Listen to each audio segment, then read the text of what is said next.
big part of my heart is on an aircraft right now going back to the United States. We dropped my son off to go back to the States this morning. For anyone who doesn't know, I'm an American living in the UK because my husband's in the US military, and my son did not want to move here with us when we got the news 3.5 years ago about us moving here, which is completely fine. We found out a system that works perfect for our family.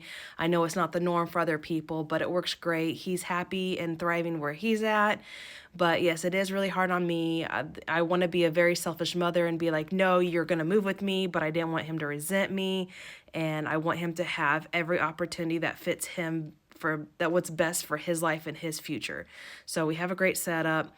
But it's really sad, especially this time of year, especially knowing the fact that I have no idea where in the world I will see him next. And that is a hard concept to grab because the military is moving us in July and we still don't know or have any idea where in the world they're moving us to. So we were supposed to have found out before Christmas.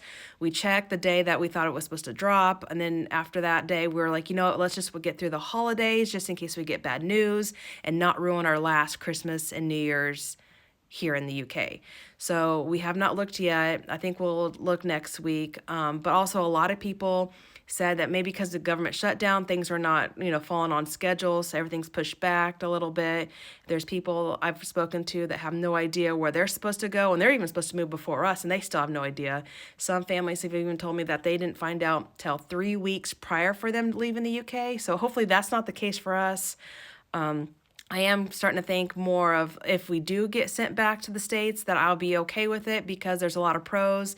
Thomas and I talked about buying our first house together. We both bought a house before, but it was before we met each other. So I bought mine by myself. He bought his by himself. So this will be our first house together. We'll get to house hunt. And I've always wanted to have that experience with someone I've actually truly, was in love with. So that would be a wonderful feeling and we'll get his and her Jeeps. But if I'm still holding out for Japan. I really want Japan. I love it. But if I don't, and if we get sent back, I think I'm going to be okay with it. But if we get to stay overseas, even better. So, but it's just so weird to think that I will not see my son again until wherever we move to. That's just so strange to me.